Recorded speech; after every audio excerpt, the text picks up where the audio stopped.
Nós vamos ler a palavra do Senhor, que está em João 4.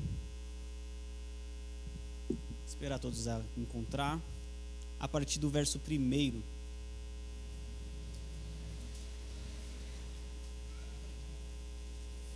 Eu vou ler no meu celular, meus irmãos, porque eu estou ceguinho.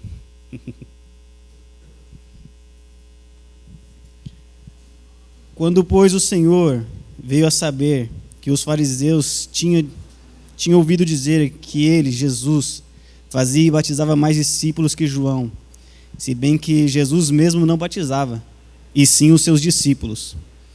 Deixou a Judeia, retirou-se outra vez para a Galileia, e era necessário atravessar as províncias de Samaria. Verso 5. Chegou, pois, a uma cidade samaritana, chamada Sicar, perto das terras de Jacó. Dera ao seu filho José. Estava ali a fonte de Jacó. Cansado da viagem, assentou-se Jesus junto à fonte, por volta da hora sexta. Verso 7. Nisto veio uma mulher samaritana tirar água. Disse-lhe Jesus: dai-me de beber. Só até aqui. Feche os vossos olhos, vamos fazer uma oração. Senhor Jesus, muito obrigado, ó Pai. Muito obrigado por esta oportunidade. Oportunidade esta singular, ó Pai, de pregar o seu evangelho, de falar, ó Deus, do seu amor, de falar, ó Pai, da sua palavra, que é singular. Ó Deus, nós só temos a agradecer. Que o seu nome, ó Pai, venha a ser grande, que o Senhor, ó Pai, venha a ser engrandecido na beleza, ó Pai, da sua santidade. Ó Deus, o seu povo veio ouvir a sua voz. Me usa, ó Pai, mais uma vez, no nome de Jesus, amém e graças a Deus. A grande missão da igreja é evangelizar. Esta é a grande missão, todos nós somos chamados à evangelização.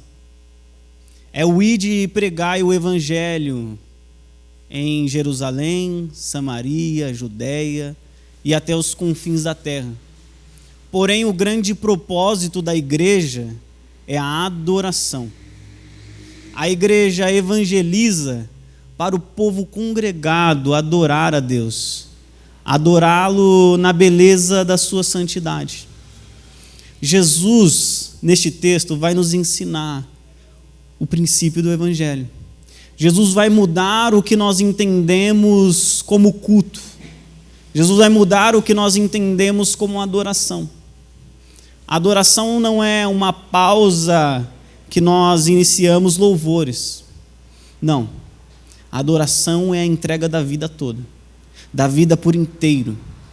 Jesus está transitando da Galileia para a Judeia.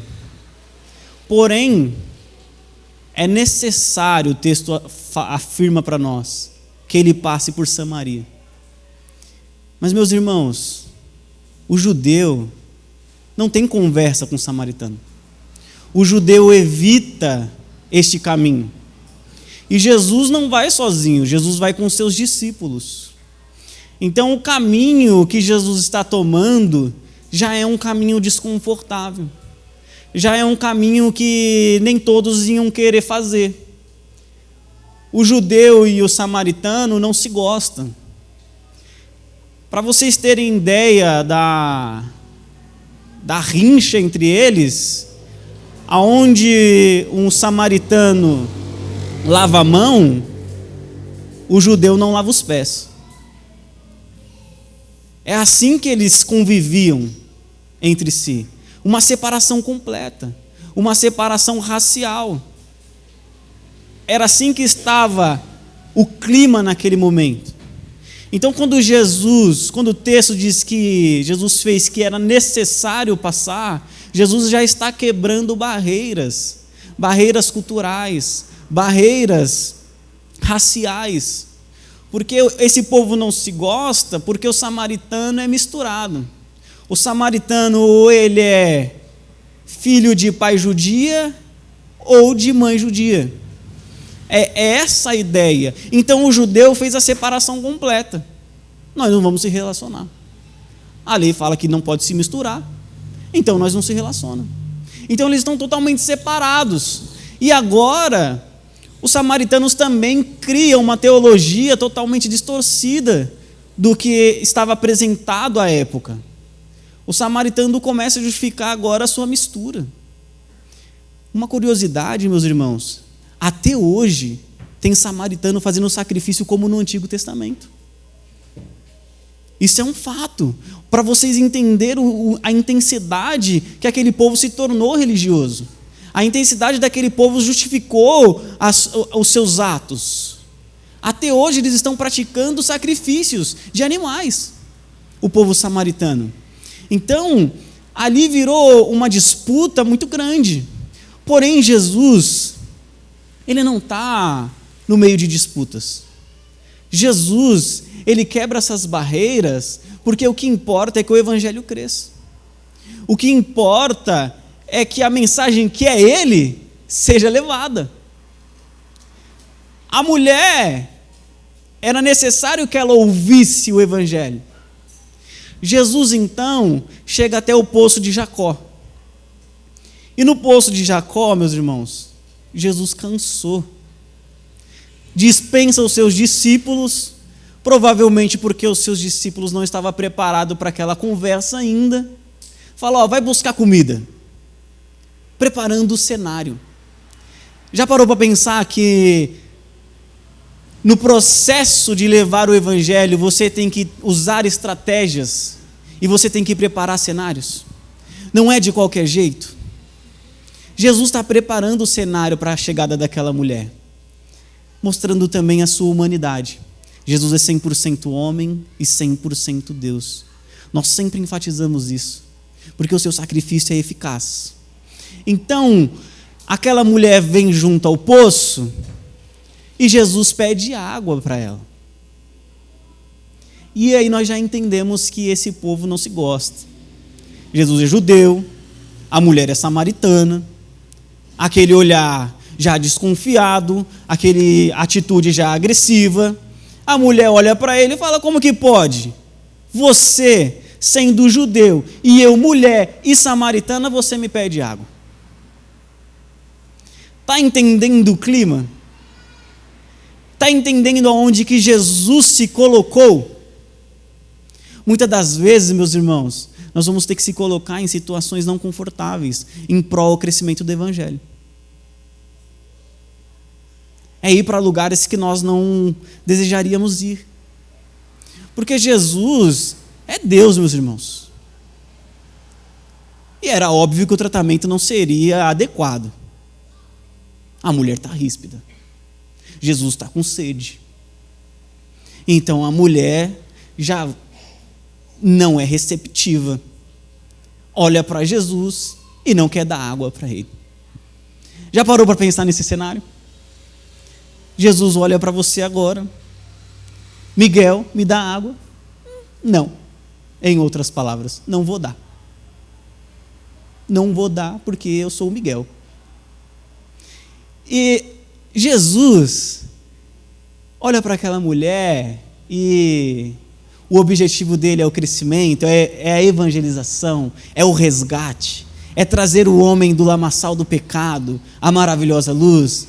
E diz a ela, se você soubesse quem está te pedindo água, você me pediria água e eu te daria. Jesus fala, se você conhecesse o dom de Deus. A ideia, quando Jesus fala isso, é se você conhecesse o poder de Deus. Se você soubesse como eu sou grande, como eu sou maior do que este poço, como eu sou maior do que Samaria e Jerusalém, você ia me pedir água. E a mulher fala assim, mas tá, você quer me dar água, tudo bem. Como que você vai tirar água do poço?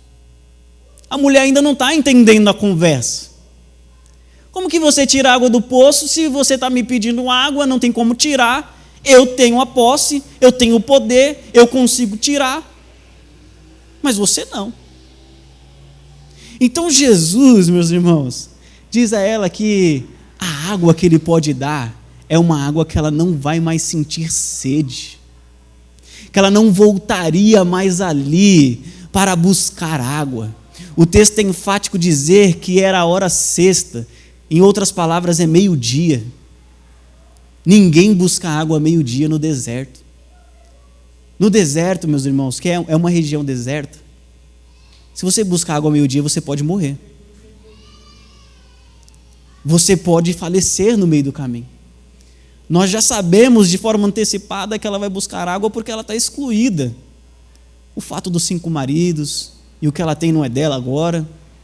Então ela está em uma situação na sociedade que o pecado dela levou à exclusão. O pecado levou à separação do povo dela. Então Jesus oferece essa água e diz que ela nunca mais terá sede. Então a mulher fala, então me dá. Vai resolver o problema. Vai acabar com o meu problema de buscar água. Nunca mais eu vou ter sede. Porque a mulher ainda não entendeu o que Jesus está falando. Jesus está falando de vivificar o espírito dela. Porém ela está focada nas necessidades. Nas necessidades do dia a dia. Ela está focada, meus irmãos, talvez no empreendimento. Porque nós temos que pensar que naquela época, naquele cenário, não é que nem nós hoje que abrimos a torneira e tem água. Aquilo é vida. Aquilo é existência, aquilo é continuação.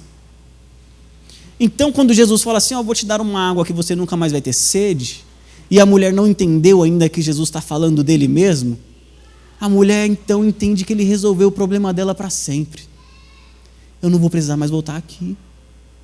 Eu vou ter água viva, e a água viva remete à água de fonte, água de riacho, água que não para de brotar. Então essa mulher fala, me dá dessa água. Eu quero beber, eu quero nunca mais ter sede. Porém ela não entendeu que a necessidade dela é espiritual, como a nossa. Muitas das vezes nós entramos nos nossos templos, aqui no Carrão, na Penha, Alphaville, em todo templo que você achar que você vai encontrar boa palavra, mas entramos com outro coração, com outro pensamento, buscamos talvez outra coisa além do espiritual. Entramos aqui talvez para a solução dos nossos problemas, porque o nosso povo é um povo carente, e é um povo que sofre. E às vezes nós entramos aqui achando que Jesus vai ser um meio para os nossos fins. Que nós vamos conseguir um aumento no trabalho, aquele que não tem trabalho talvez vai conseguir um emprego, quando o Evangelho não promete nada disso.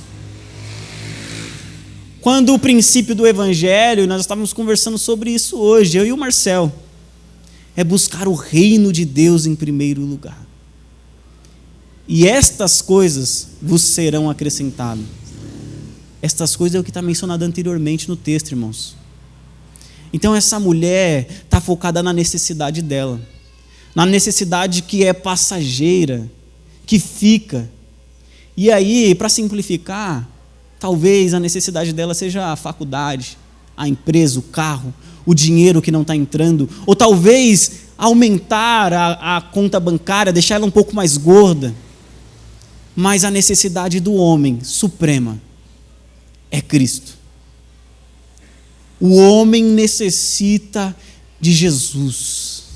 Jesus está oferecendo para esta mulher Ele mesmo. A água é o próprio Cristo. A água que ela não sente sede, que jorra para a vida eterna, é o Senhor, é a palavra dEle. Este é o Evangelho de Jesus. O Evangelho de Jesus não pode ser um meio para os seus fins, mas sim um fim em si mesmo. Jesus é a fonte da vida. É isso que Ele está oferecendo. Então, aquela mulher pede da água e Jesus tem que tratar algo com ela. E esse cenário já aconteceu conosco. E se não aconteceu com você, vai acontecer.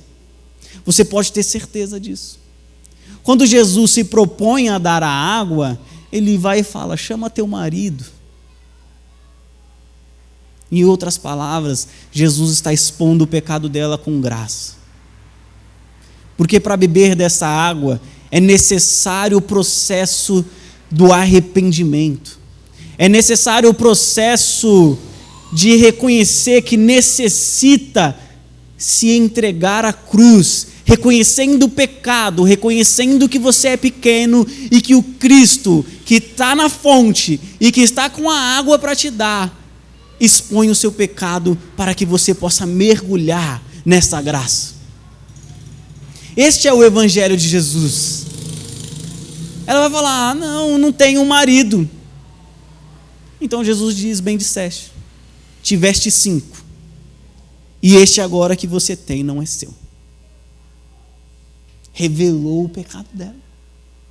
E quantas das vezes, meus irmãos, nós estamos aqui no templo, congregados, louvando ao Senhor, mas o nosso pecado está escancarado, e nós não fazemos o caminho da confissão, do reconhecimento que somos pecadores, homens e mulheres necessitados de água da vida.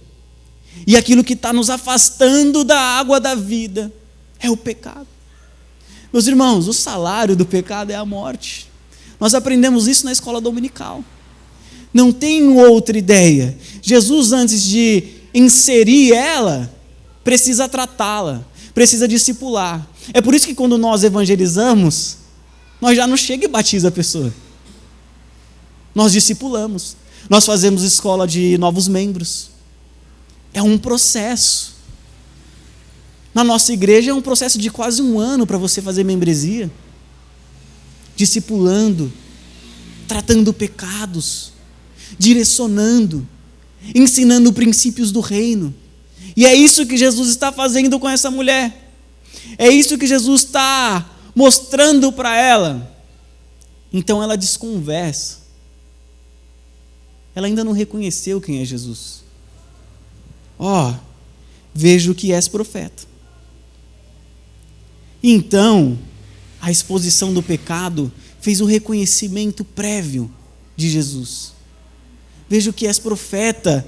Vejo que no processo da minha separação com o seu povo, eu preciso voltar e reconhecer que eu necessito.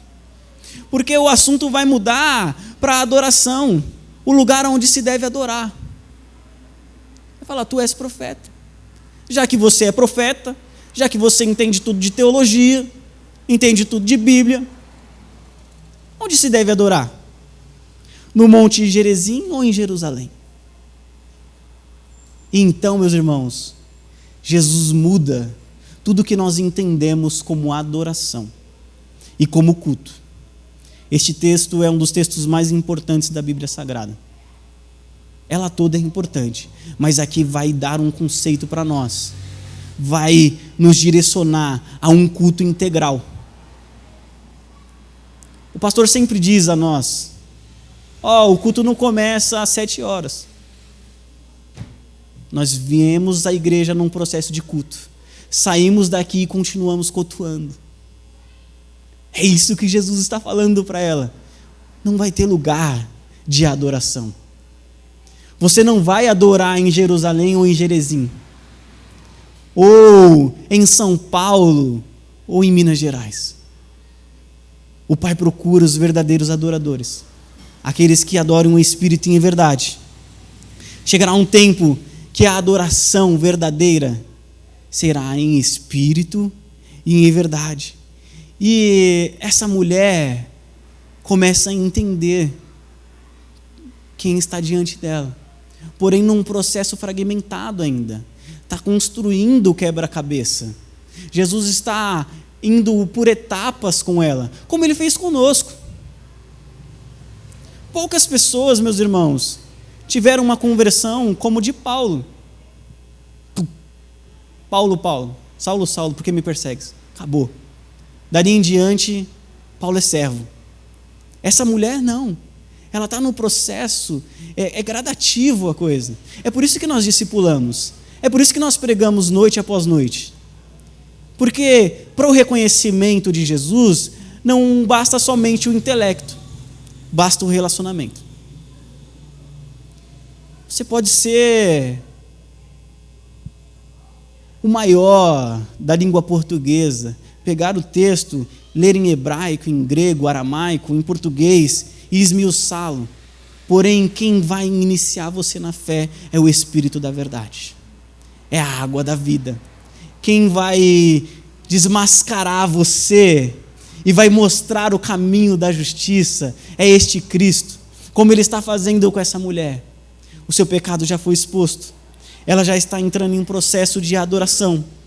E muitas das vezes nós achamos que em espírito e em verdade, como Ele procura, Ele não encontra. Como assim Deus está procurando verdadeiros adoradores? E às vezes nós se distanciamos dessa verdade do Evangelho. Quando em espírito, meus irmãos, é a ideia de um culto totalmente intencional, vivificado, avivado pelo Espírito. Não aquele culto mecânico, não fazer por fazer, não vir aqui todo domingo, 7 horas da noite, Rua Comendador Gil Pinheiros, número 95, e entra culto e sai culto, e você está do mesmo jeito. E você não está prestando culto em espírito. E você está fazendo as coisas por fazer, talvez por obrigação, talvez por visibilidade. Eu não sei as suas intenções aqui, e eu nem estou aqui para validar isso, porque quem observa o culto é o próprio Cristo. Vocês não estão sentados diante do Vinícius, vocês estão sentados diante de Deus. Deus está esperando de você um culto sincero, um culto em espírito. É por isso que eu não posso movimentá-los aqui em direção. Exige de você arrependimento, exige de você prestação de culto sincero. Isso é muito sério, meus irmãos. Sabe por quê? Porque às vezes vai uma visita na nossa casa e a gente tem toda a reverência. A gente prepara a mesa, faz aquela faxina que fica tudo brilhando. A gente atende, recebe, fica na mesa, fica de prontidão, fica em serviço. Mas parece muitas das vezes quando a gente vem para o culto, para estar diante do Deus vivo, e nós já sabemos que o culto ele é integral, não é somente 1h30 de palavra e louvor. Nós estamos apáticos, nós estamos robotizados, mecânicos. E me veio à memória alguém que estava prestando o culto de forma mecânica. Alguém que estava prestando o culto e não era em espírito. Nadab e Abiú. Vocês se lembram deles? Filhos do sacerdote Arão. Vocês lembram que eles acenderam incenso estranho? E quando eles acenderam incenso estranho no templo, o que aconteceu? Eles foram fulminados. Porque no lugar da adoração exige toda a reverência. No lugar da adoração, o culto não pode ser mecânico, o culto tem que ser fluido. No lugar da adoração, você não está prestando culto ao Shecom. É a Deus e mais ninguém. E o culto, em verdade, é o culto centrado em Cristo Jesus. É a pergunta que aquela mulher está fazendo a Deus e Ele responde. Onde devemos adorar? Ele fala, nós, judeus, adoramos o que conhecemos. Vocês não. Então o culto em verdade é o culto aonde Cristo é o centro, aonde Jesus é o motivo, Jesus é a inspiração do nosso ser, aonde os louvores são cristocêntricos, aonde a palavra é voltada para Cristo, aonde a nossa vida gira em torno do Cristo. Este é o culto em verdade. E em verdade, meus irmãos, nós também podemos destacar e ressaltar, é onde as mentiras não permanecem. É onde o seu culto mentiroso não vai permanecer e não vai prevalecer. Como o Jonathan Diego disse, há joios no meio do trigo.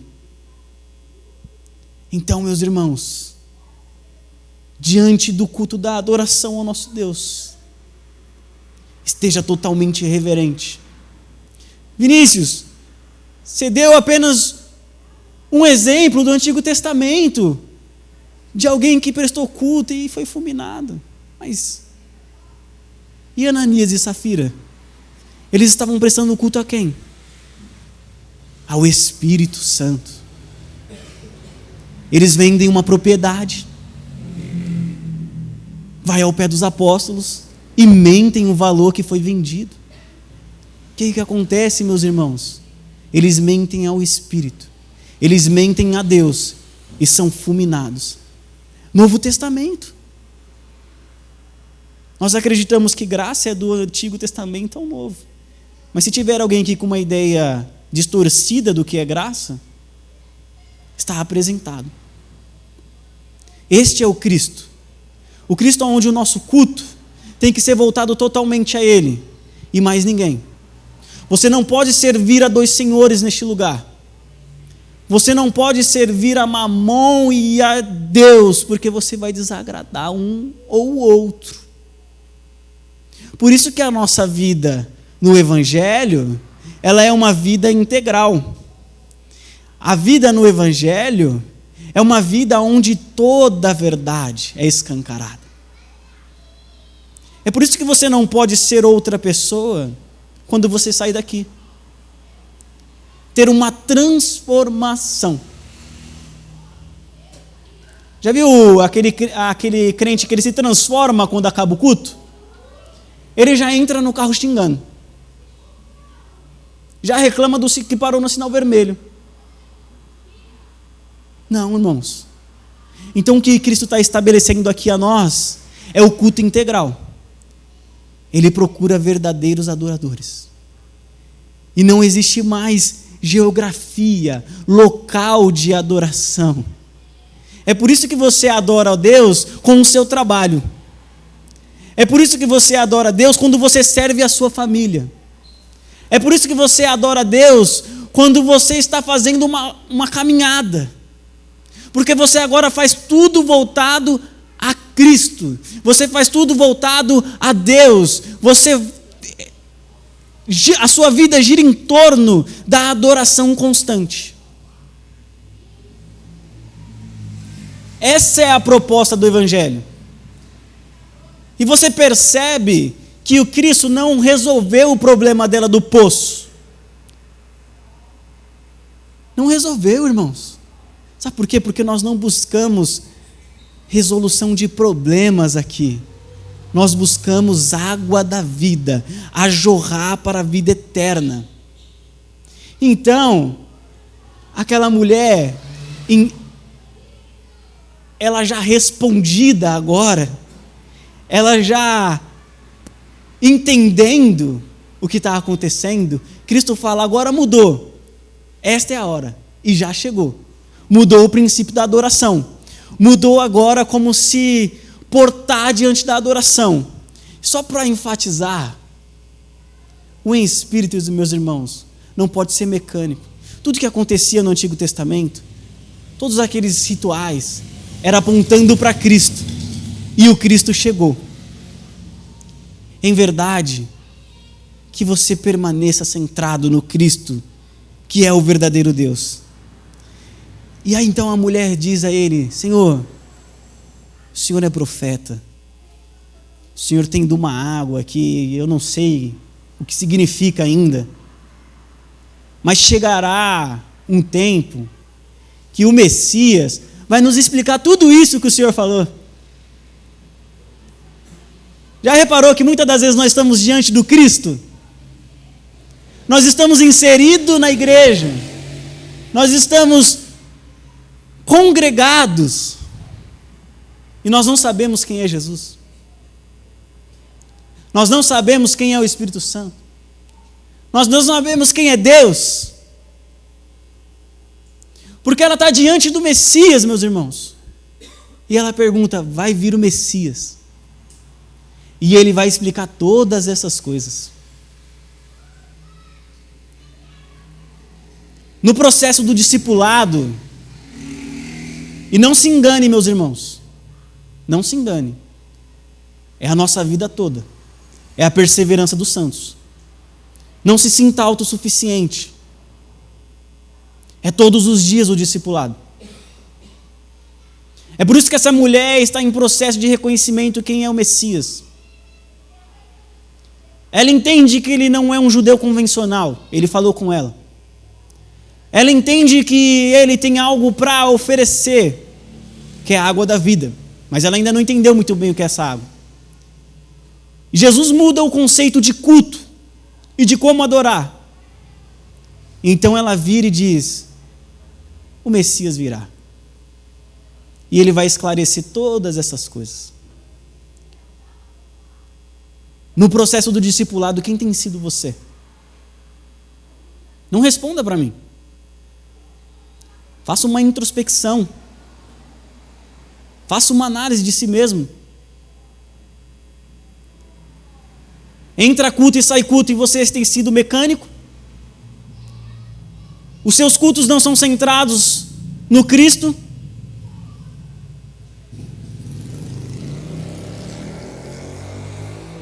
Você reconhece que você é totalmente dependente e necessita desta graça? Que a sua maior necessidade é se render e pedir perdão?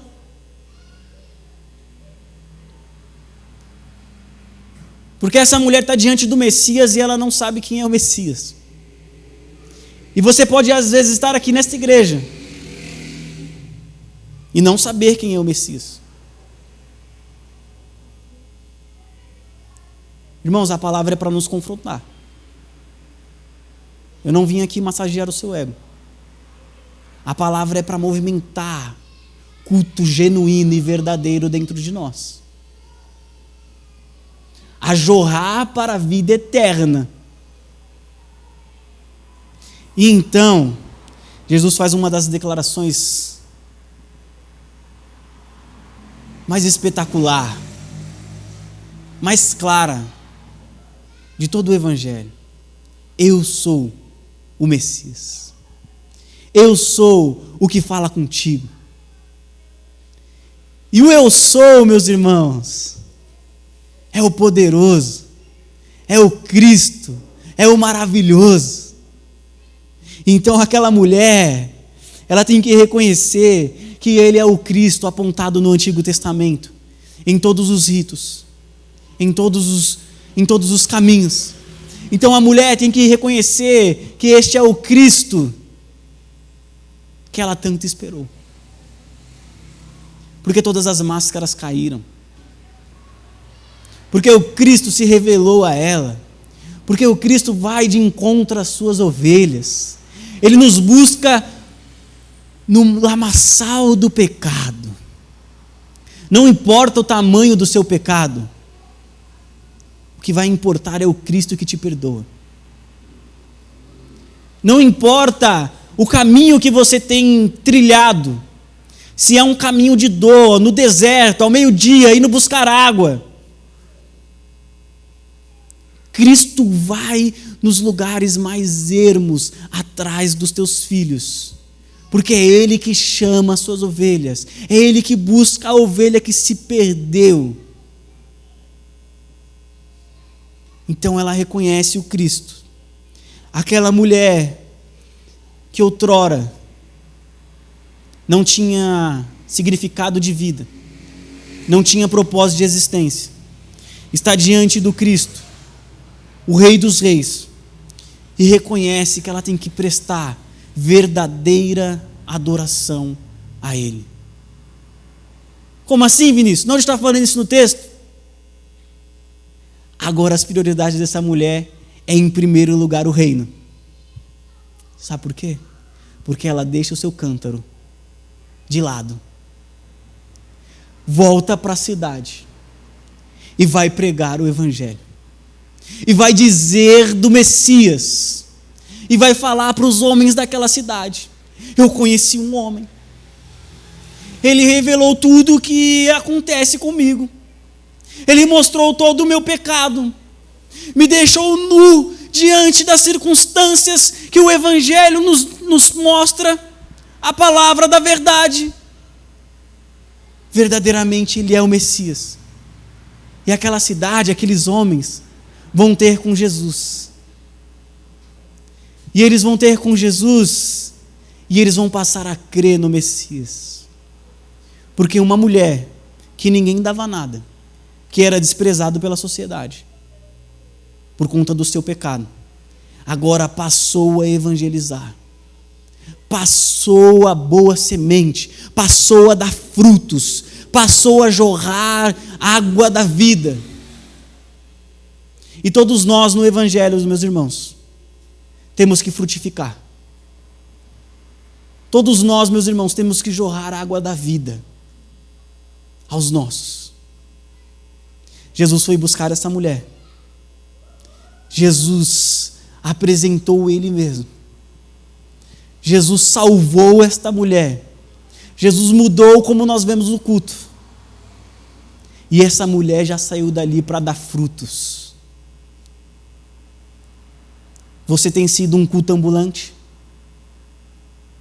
Você tem sido o verdadeiro adorador, que não adora somente no domingo, 7 horas da noite? Você tem levado o evangelho à sua família? Você tem levado o evangelho a lugares escuros? Ou você tem adorado a Deus somente por tradição? Ou você tem adorado a Deus somente para seguir rituais e não prestando um culto em espírito? Ou você não tem sido, ou Cristo não tem sido o centro do evangelho na sua vida? Nós já vamos encerrar. A banda já pode se preparar. O verdadeiro adorador segue o caminho de Jesus. E o caminho de Jesus não visa lucro. O caminho de Jesus visa apenas a glória de Deus. E nada mais. Que nós sejamos verdadeiros adoradores, aqueles que adoram em espírito e em verdade. O Pai procura. E eu acredito, meus irmãos, que neste lugar de adoração tem homens e mulheres que são verdadeiros adoradores. Aqueles que adoram o Pai não de forma mecânica, mas de forma real. Que adoram o Pai como menino e entrega louvor genuíno. Nós vamos cantar louvores ao Senhor. E que nessa oportunidade, se até aqui você não vem prestando culto a Deus, se até aqui você tem sido como aquela mulher antes de se deparar com Cristo, você peça perdão, confesse a Deus o seu pecado, e que a partir de hoje o que você entendia como adoração venha mudar, e você seja um culto ambulante, e você seja alguém que entrega culto a Deus constantemente, em todos os momentos, em todas as áreas da sua vida.